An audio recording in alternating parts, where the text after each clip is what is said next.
मैं वहाँ कितनी देर बैठा रहा, मिनट, घंटे, मुझे मालूम नहीं। वक्त का एहसास ही खत्म हो चुका था। मेरे सामने असगर की लाश थी, लेकिन ये वो असगर नहीं था जिसे मैं जानता था। उसका जिस्म सूखकर लकड़ी जैसा हो चुका था। वो काली जड़ें उसके गोश्त के अंदर ऐसे लगी हुई थी जैसे कोई सुई रगों में घुसती हो। मैंने गौर से देखा। मेरी टार्च की मध्यम रोशनी में एक खौफनाक हकीकत मेरे सामने अचानक से खुली। वैसे तो ये हकीकत का खुलना भी मेरे लिए एक हादसा ही था, क्योंकि मैंने वो शऊरी तौर पर नहीं किया था। ये जड़ें, ये दरख्त की थी ही नहीं। मैंने अपनी उंगली से एक जड़ को छुआ तो वो गर्म थी, जैसे कोई इंसानी जिस्म गर्म होता है, और वो बिल्कुल उसी तरह नर्म भी थी। ये लकड़ी नहीं थी, ये गोश्त था। रगें थी जिन्हें मैं इतनी देर से किसी दरख्त की जड़ें समझ रहा था। ये पूरा गार, ये दीवारें, ये छत, ये किसी बहुत बड़े जानवर के अंदर का हिस्सा था। हम जमीन के नीचे नहीं थे, हम उस चीज के पेट के अंदर घुसे हुए थे। और वो धड़कन, मैंने महसूस किया कि जब मैं सांस लेता हूं तो दीवारें सिकुड़ जाती हैं, और मैं डरता हूं तो धड़कन तेज हो जाती है। ये बिल्कुल अजीब था। ये चीज, ये मेरी मौजूदगी को महसूस कर रही थी। ऐसा लग रहा था जैसे मेरी सांसों से उसकी सांसें चल रही हो। ये बिल्कुल ही अजीब था। मैंने असगर के हाथ से लालटेन उठाने की कोशिश की, लेकिन वो जड़ों में जकड़ी हुई थी। जैसे ही मैंने उसे खींचा, असगर का सर एक झटके से मेरी तरफ घूमा। उसकी मुर्दा खाली आंखें मुझे घूर रही थी, और फिर उसके खुले हुए मुंह से एक सरगोशी गूंजी। आहिस्ता से एक आवाज आई, तुम भी यहीं मरोगे आमिर। हम सब यहीं रहते हैं, और हम सब यहीं मरते हैं। मैं झटक से पीछे हट गया, टकराया और गिर गया। ये असगर नहीं बोल रहा था, ये वो चीज बोल रही थी जिसने उसे जकड़ा हुआ था। मैं दहशत में पीछे घसीटा जा रहा था। मेरा हाथ कीचड़ में पड़ी एक चीज पर लगा। ये एक पुरानी जंग आलूद टोपी थी, एक सिक्योरिटी गार्ड की टोपी। मैं हैरान हो गया कि पहले भी कोई सिक्योरिटी गार्ड यहां पर आया था।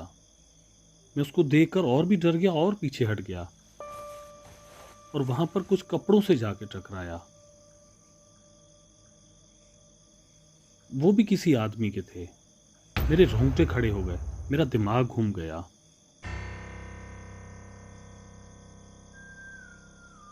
ऊपर वो सीटी बजाने वाले, वो कोई जानवर नहीं थे, वो मुझसे पहले आने वाले गार्ड्स लग रहे थे। ये जंगल उन्हें खाता नहीं है, ये उन्हें बदल देता है। वो जो ऊपर दीवार पर बैठे थे, वो कभी इंसान थे। असगर भी अब वही बन रहा था। मैं समझ चुका था कि लोगों से इस तरह के जानवर यहां पर बनाए जाते हैं, और बिल्कुल उसी तरह शायद अगला नंबर मेरा था। ये कोकोन, ये अंडा, उसे खुराक नहीं चाहिए, उसे निगहबान चाहिए। वो आहिस्ता आहिस्ता रेंगते हुए गार में दाखिल हो रहे थे। वो मेरे गिर्द घेरा डाल रहे थे। उनके मुंह से लेजदार मादा बिल्कुल वैसे ही टपक रहा था जैसे मैंने थोड़ी देर पहले देखा था। लेकिन वो खामोश थे। वो झुक रहे थे, जैसे किसी नए बादशाह को सलाम कर रहे हो। वो चाहते थे कि मैं अपनी जगह संभालूं। वो चाहते थे कि मैं भी उस दीवार का हिस्सा बन जाऊं जिस पर थोड़ी देर पहले वो बैठे हुए थे। दबाव इतना ज्यादा था कि मुझे लगा मेरा सर फट जाएगा। उस कोकोन के अंदर से लाल रोशनी निकलना शुरू हो गई। मेरे कानों में अब असगर की आवाज नहीं बल्कि मेरी अपनी बेटी की आवाज आने लगी। बाबा, मुझे डर लग रहा है। बाबा, आप कहाँ हैं? नहीं, मैं चिल्लाया। ये झूठ है, तुम मेरे दिमाग के साथ खेल रहे हो। लेकिन आवाज अंदर से आ रही थी, शायद मेरे ही अंदर से या फिर असगर के अंदर से, मुझे नहीं मालूम। लेकिन फिर आवाज आई। बाबा, दरवाजा खोले। बाबा, मैं हूँ। बाबा, दरवाजा खोले।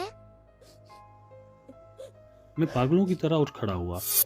गुस्सा और डर मेरी रगों में दौड़ रहा था। मेरे हाथ में वो चांदी की चाबी थी जो मुझे असगर के पाउच से मिली थी। मुझे नहीं पता था कि ये कहाँ लगेगी, लेकिन मुझे पता था कि मुझे यहां से निकलना है। थोड़ी देर पहले जो मैं उम्मीद हार चुका था, अपनी बेटी की आवाज सुनने के बाद मेरे अंदर फिर से उम्मीद जागी थी कि हाँ, मुझे यहां से निकलना है, कुछ भी करके, लेकिन यहां से निकलना है। मैंने पागलों की तरह दीवारों को टटोलना शुरू किया। ठीक उसी वक्त वो सीटी बजाते हुए मेरे करीब आ रहे थे। एक ने अपना लेजदार हाथ मेरे कंधे पर रखा, लेकिन जब उसने मुझे छुआ तो मैंने ऐसे समझा जैसे किसी ने बर्फ मेरे ऊपर रख दी हो। इतना ठंडा। मैंने झटके से उसे धक्का दिया। मेरे हाथ में असगर की वो टूटी हुई लालटेन आ गई और मैंने देखा उसमें अभी भी तेल पड़ा हुआ था। मेरे पास कोई हथियार नहीं था, सिर्फ ये लालटेन और मेरी जेब में एक लाइटर था। मैं उन्हें जलाना नहीं चाहता था, मैं सिर्फ उन्हें डराना चाहता था। जानवर आग से डरते हैं ना, मुझे ऐसा ही महसूस हुआ। मैंने कांपते हाथों से लाइटर जलाया और लालटेन के सामने किया, लेकिन मुझे अंदाजा नहीं था कि यह जगह क्या है। जैसे ही शोला लालटेन के पास आया, हवा में मौजूद गैस ने आग पकड़ ली।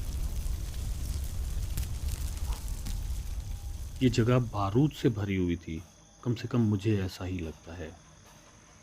आग एक जिंदा सांप की तरह मेरे हाथ से निकली और उन जड़ों पर लिपट गई। ये आम आग नहीं थी, ये आग उन रगों के अंदर दौड़ने लग गई और पूरा गार चीखने लगा। बहुत ही खतरनाक चीखें, ऐसी कि बर्दाश्त करना मुश्किल। वो कोकोन वो फड़फड़ाने लगा। वो गार्ड जो मेरे करीब खड़े थे वो जलने लगे। उनकी सीटियां अब दर्दनाक चीखों में बदलने लग गई थी।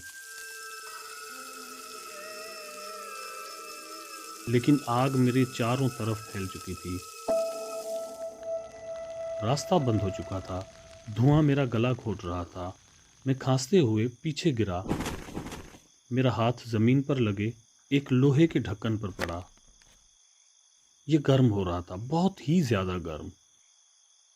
मैंने वो चांदी की चाबी निकाली, मेरे हाथ चल रहे थे।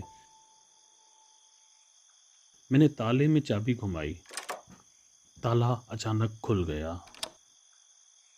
मैंने भारी ढक्कन उठाया, नीचे सिर्फ अंधेरा था और पानी की गड़गड़ाहट। मैं समझ गया अंदर कोई पानी है। अब वो गर्म है या ठंडा मुझे नहीं था मालूम। आग मेरे कपड़ों तक पहुंचने लग गई थी। कोकोन फट रहा था और उसके अंदर से कुछ निकल रहा था। मेरे पास देखने का वक्त था ही नहीं। ठीक उसी वक्त मैंने उस अंधेरे गड्ढे में छलांग लगा दी। गिरते ही तेज ठंडे पानी ने मुझे दबोच लिया। आग ऊपर रह गई थी, लेकिन पानी नीचे खींच रहा था मुझे। ये पानी नहीं लग रहा था, मुझे ऐसा लग रहा था कि जैसे कोई दोनों हाथों से खींचकर मुझे पकड़ रहा हो। मैं पत्थरों से टकराया, मेरा जिस्म टूट चुका था, शऊर खत्म हो रहा था। मुझे नहीं पता, क्योंकि मैं बेहोश हो चुका था। मैंने आंखें खोली, मैं जंगल में एक नदी के किनारे पड़ा था। सुबह हो रही थी। सूरज की पहली किरणें दरख्तों से छिन कर आ रही थीं। क्या मैं बच गया था? क्या मैं बाहर आ गया था? मैंने उठने की कोशिश की, लेकिन मेरा जिस्म हिल नहीं रहा था। मैंने आसमान की तरफ देखा, सब कुछ पुरसुकून था। लेकिन फिर मेरी नज़र अपने हाथ पर पड़ी।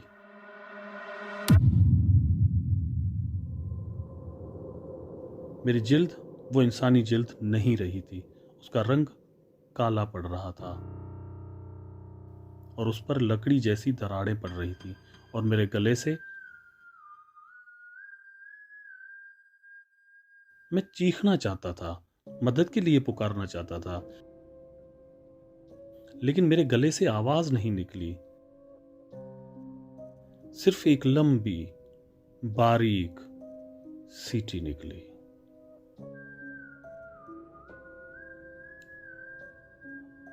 मैं बचा नहीं था, मैं भर्ती हो गया था। मैं नया निगहबान था।